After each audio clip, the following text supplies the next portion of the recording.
Hello dear students, कैसे हैं आप सब। आई होप आप सब बहुत अच्छे होंगे, आपकी फैमिली में भी सब लोग बहुत अच्छे होंगे। जैसा कि आप सब जानते हैं, एग्जाम्स बहुत ही ज़्यादा करीब आ गए हैं और अब आपके पास ज़्यादा बिल्कुल भी समय नहीं है कि आप लोग स्टार्टिंग से प्रिपरेशन कर सके। लेकिन डोंट वरी अबाउट एनीथिंग, आज मैं आपके साथ 5 ऐसे टिप्स शेयर करूंगी जो कि आपको हायर स्कोर करने में बहुत हेल्प करेंगे। बस ये 5 टिप आप फॉलो कर लो और अगर आप ये टिप फॉलो कर रहे हैं तो ये मान के चलो कि आप हायर स्कोर ही करेंगे, कोई आपको हायर स्कोर करने से नहीं रोक सकता है।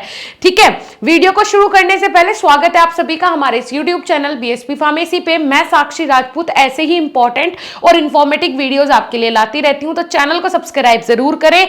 दूसरी चीज, हमारा दूसरा चैनल है बीएसपी फार्मेसी 2 के नाम से, जहां पे हम आपको डी फार्मा और बी फार्मा के free of cost lectures provide करवाते हैं विद लाइव क्लासेस। आप जाइए उस चैनल को भी सब्सक्राइब जरूर करें। चलिए जी, कौन से वो टिप्स हैं उनको जानने से पहले हम ये देखेंगे कि भाई अभी आपका एग्जाम में कितना टाइम है, अभी आप कौन से स्टेज पे हो। ठीक है, फॉर एग्जांपल आप आरजीपीवी यूनिवर्सिटी से हो, फर्स्ट सेमेस्टर में हो, तो आपके एग्जाम में ज्यादा समय नहीं है, लगभग 1 महीने के अंदर एग्जाम हो जाएंगे। फिर अगर आप एकेटीयू से हो तो आपके एग्जाम में लगभग 1 या सवा महीना है, सवा महीना मान के चलो कि है इतना टाइम। और बहुत सारे यूनिवर्सिटीज के बच्चे हैं जिनके एग्जाम हो रहे हैं, चल रहे हैं या हो चुके हैं, अब वो नेक्स्ट सेमेस्टर की तैयारी करेंगे, तो उनको भी ये टिप फॉलो करनी है। अगर आप ये टिप्स स्टार्टिंग से फॉलो करेंगे तो 110% आपको टॉपर बनने से कोई नहीं रोक सकता। लेकिन अभी मैं आपको जो ये टिप्स बताऊंगी, अगर आप ये फॉलो कर रहे हैं तो आपको पास होने से, अच्छा स्कोर करने से कोई भी नहीं रोक सकता है। ठीक है, चलिए, हर स्टूडेंट के लिए ये वीडियो बहुत इंपॉर्टेंट है, जिसने सब कुछ पढ़ लिया उसके लिए भी, जिसने कुछ नहीं पढ़ा उसके लिए भी, जो एग्जाम दे चुका उसके लिए भी, जिसके एग्जाम होने वाले हैं उसके लिए भी। हर स्टूडेंट इस वीडियो को एंड तक जरूर देखेगा। चलिए जी, पहला आता है टिप नंबर 1 जो मेरी है, जो मैं आपके साथ शेयर करूंगी, वो क्या है बेटा, रीड क्वेश्चन पेपर। जब आपका क्वेश्चन पेपर आपके पास आए ना, उसको आपको पूरा पढ़ना है, फिर आपको उससे टेंस्ड नहीं हो जाना है। फॉर एग्जाम्पल आपके क्वेश्चन पेपर में 15 क्वेश्चन है, ठीक है, 15 क्वेश्चन है, 15 में से अगर आपको कोई 3 नहीं आते होंगे या कोई 5 नहीं आते होंगे तो आप उसको लेके टेंस हो जाएंगे और जो 10 क्वेश्चन आपको आ रहे थे ना, आप उनको भी भूल जाओगे। तो आपको जब आप अपना क्वेश्चन पेपर रीड करें ना, अगर आपको लगे कि शुरू के 5 क्वेश्चन आपको आते हैं, पहले वो 5 अटेम्प्ट कर लो। ठीक है, अगर आपको इसमें लग रहा है 5 में से 1 नहीं आ रहा, तो तब भी माइंड रिलैक्स रहेगा कि 4 तो आते हैं मुझे, चलो 4 करते हैं, वो 1 छोड़ दो, उसकी टेंशन मत लो। जब ये हो जाएंगे ना पूरे, उसके बाद आप आगे के 5 क्वेश्चन पढ़ना। समझ रहे हो आप? या फिर अगर आप अपने माइंड पे कंट्रोल कर सकते हैं तो आप पूरा क्वेश्चन पेपर रीड करो और पहले से ही माइंड मेकअप करके जाओ कि अगर मुझे 15 में से 10 क्वेश्चन भी नहीं आते होंगे ना, 5 बहुत अच्छे से आते होंगे और 10 प्रॉपर नहीं आते होंगे, तो मैं उन 5 पे पूरा फोकस करूंगा, वहां से मार्क्स जनरेट करने की कोशिश करूंगा। समझ में आ रहा है? एक बेस्ट स्टूडेंट ऐसे ही करता है। एक टॉपर स्टूडेंट जो होता है ना, वो काम रहता है, वो बिल्कुल शांत रहता है, वो हाइपर नहीं हो जाता कि देख लिया 3 क्वेश्चन नहीं आ रहे तो बस अब 10, जो 12 क्वेश्चन आ रहे थे सॉरी, जो 12 क्वेश्चन आ रहे थे उनको भी मैं बाईपास कर दूं। ऐसा नहीं होता है। आप लोगों ने इस दिमाग को पहले घर से समझा के ले जाना है कि अगर तुझे 5 क्वेश्चन नहीं आएंगे तो तुझे वहां हाइपर नहीं होना है। 10 क्वेश्चन आ रहे हैं ना, उनके साथ हम मार्क्स जनरेट करेंगे। अगर आपका कंट्रोल आपके दिमाग पे है तब आपने ऐसा करना है, नहीं तो आपको यही वाली ट्रिक फॉलो करनी है। 15 क्वेश्चन है, शुरू के 5 रीड करो, 5 में से 4 आते हैं उनको अटेम्प्ट करो, फिर आगे 5 पे मूव करो। क्लियर हो रहा है? चलिए, ओके। सेकंड आ जाता है स्पीड। स्पीड के कारण बच्चे बहुत ज्यादा इसमें लॉस करते हैं। कैसे कि शुरू में तो बहुत अच्छी राइटिंग होनी चाहिए और ये होना चाहिए, वो होना चाहिए, बहुत आराम से लिखते हैं ना राइटिंग के चक्कर में कि अभी तो 3 घंटे पढ़े हैं। लेकिन एक एग्जाम हॉल ही ऐसी जगह होती है कि अगर एक बच्चा पढ़ लिख के गया है, उसको आती हैं चीजें, तो वो 3 घंटे ऐसा लगता है कि 30 मिनट में बीत गए हैं, पता ही नहीं चलता है। वो वाली चीज है। तो आपने स्पीड के बारे में जरूर सोचना है, फोकस करना है। Time is money, time is money, time is money. ठीक है, टाइम किसी के लिए रुकता नहीं है। Time and tide wait for none, किसी के लिए नहीं रुकता है वो। तो आपने घड़ी जरूर पहननी है, उसको देखना है कि भाई मुझे इतने क्वेश्चन अटेम्प्ट करने, एक क्वेश्चन को मुझे इतना समय देना है, इनफ। चाहे वो पहला हो चाहे वो आखिरी हो, सबको मैं बराबर समय दूंगा, लेकिन टाइम देखकर। बच्चे क्या करते हैं, इस स्पीड के कारण ना, पता चला कि उनको आते तो है क्वेश्चंस, आंसर्स उन पे बनते हैं, लेकिन स्पीड के कारण लास्ट में समय नहीं बचता है, तो इस पे फोकस जरूर करना है, यहां बच्चा मात खाता है। ठीक है, third one is social media interaction. अगर एग्जाम टाइम आ गया है, ये आपका पीक का टाइम है, सोशल मीडिया का इंटरेक्शन बंद कर दो। अब ऐसे नहीं बोलोगे मैम आपकी वीडियो भी तो हम सोशल मीडिया पे ही देख रहे हैं, तो आप एक काम करो, यूट्यूब को बंद करो, सीधा पहुंच जाओ ऐप पे। क्यों? क्योंकि वहां डिस्ट्रैक्शन नहीं है। यूट्यूब पे सीरियसली मैं बता रही हूं, आप लोग तो स्टूडेंट्स हैं, हम लोग भी, खुद मैं भी अगर यूट्यूब पे जाऊं ना कुछ सर्च करने के लिए, तो वहां से हटके दिमाग 2-4 चीजें एक्स्ट्रा देखने लगता है ना। वो फालतू की नहीं देखते हम, काम की ही होती है, लेकिन जो एग्जैक्ट देखना था वो नहीं देखता दिमाग, और कहीं कहीं दूसरी जगह चीजें चली जाती हैं।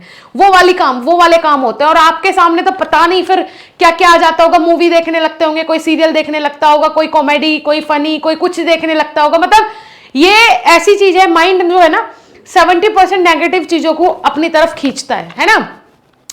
एग्जाम की प्रिपरेशन कर रहे हैं, ठीक है, उस समय अगर करियर से रिलेटेड कोई मोटिवेशन की वीडियो भी आपके सामने आ रही है कि हाउ टू मेक मनी, ऐसी इस टाइप की वीडियोस भी आ रही है, तो वो आपके लिए यूजलेस है ना उस समय। मैं मानती हूं कि वो आपके लिए अच्छी भी है, लेकिन अभी उस समय वो यूजफुल है, यूजलेस है, तो उनको आपको स्किप करना है। स्किप यूट्यूब पे करना पॉसिबल नहीं है। ये टाइम ऐसा है कि इस टाइम पीक का टाइम है ये, यहां जितना गेन कर लोगे उतना अच्छे से आप अपने एग्जाम में लिख पाओगे। बीएसपी फार्मेसी का ऐप है जहां पे टीचर 4 से 5 घंटे लाइव क्लास लेते हैं। अभी पेन किलर बैच आया है। पेन किलर का मतलब क्या है? पूरी साल कुछ भी नहीं किया है गेन, स्टडी को लेकर हो रहा है दिमाग में बहुत ज्यादा पेन। यूज पेन किलर बैच और रिड्यूस योर ऑल पेन्स। परेशान मत हो। पेन किलर बैच का मतलब ही ये है कि आपको जो भी दिक्कत परेशानी हो रही है ना अपनी पढ़ाई को लेके, उन सबको सही कर देगा ये बैच। ठीक है, तो जाओ, ओनली 299, बहुत कम प्राइस, बहुत कम। महामैराथन classes, 1 shot videos, important questions, teacher guidance, सब कुछ इस वाले बैच में आपको मिलेगा। आपकी पूरी प्रिपरेशन कराई जाएगी, जाइए विजिट कर लीजिए। ठीक है, चलिए उसके बाद आ जाता है hand writing and presentation, most important. देखो क्या होता है, एग्जामिनर जब आपकी कॉपी चेक करते हैं ना, तो बहुत सारी लॉट्स ऑफ कॉपीज होती है उनके सामने, है ना। अब उनका एक कॉपी के पैसे होते हैं, तो वो एक एक वर्ड नहीं पढ़ेंगे आपका ना, उनके पास इतना समय है। और अगर एक एक वर्ड पढ़ेंगे तो पता नहीं कितने महीने में, 1 साल में कॉपियां चेक होगी, गलती नहीं है उनकी। तो आपने प्रेजेंट ऐसे करना है कि बस ऐसा लगे कि हाँ यार ये कुछ ना कुछ, ऐसा नहीं है गाने को है आप प्रेजेंट कर दो, वहां किसी सॉन्ग को प्रेजेंट कर दो, नेहा कक्कर का, टोनी कक्कर का आप सॉन्ग वहां लिख के आ गए कि मैं तो बहुत अच्छे से प्रेजेंट करके आया हूं, वो नहीं। आपको आता है, ठीक है, मान के चलो आपको चाय बनानी आती है, बहुत टेस्टी आप चाय बनाते हो, लेकिन जब आप गेस्ट के सामने लेके गए तो आपका जो प्रेजेंट करने का तरीका, मतलब आपकी ट्रे कैसी है, आपका कप कैसा है, आपका प्रेजेंट करने का तरीका कैसे है, first impression is the last impression. चाय अच्छी है वो आप जानते हैं, ठीक है, लेकिन गेस्ट नहीं जानता है अभी, वो किससे जज कर लेगा? उसको प्रेजेंटेशन से।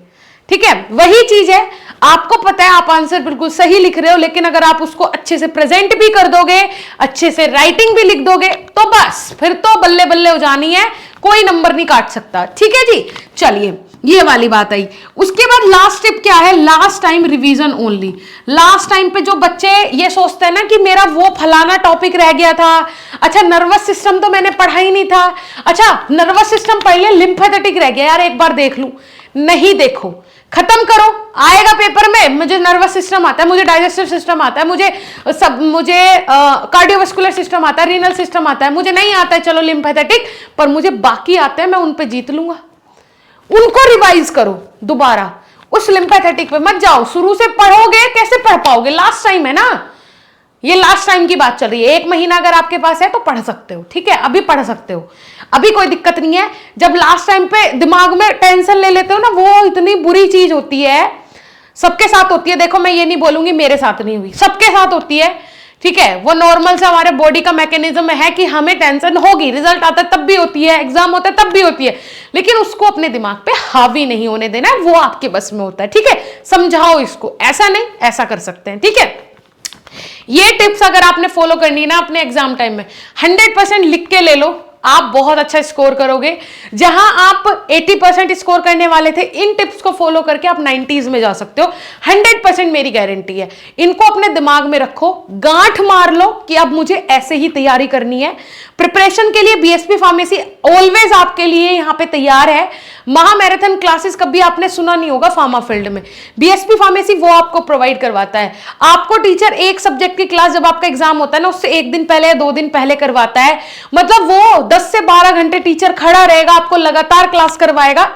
फार्मा जैसे फील्ड में, मैं सच में बोल रही हूं, फार्मा में बच्चे सीरियस नहीं है अपने करियर को लेके, लेकिन फिर भी बीएसपी फार्मेसी अपने बच्चों के लिए सीरियस है, अपने स्टूडेंट्स के लिए सीरियस है, इसलिए वो मैराथन क्लासेस एक नहीं बल्कि 2-2 बार प्रोवाइड करवाता है। ओनली 299 में आप महा marathon classes, 1 short videos, top most revision classes और टीचर की लाइव क्लासेस के साथ डाउट सेशन और टीचर की गाइडेंस, ये सब कुछ ले सकते हो। जाइए विजिट कर लीजिए हमारा ऐप। कोई डाउट, कोई कंफ्यूजन होता है तो आप हमें कॉल भी कर सकते हैं। Thank you.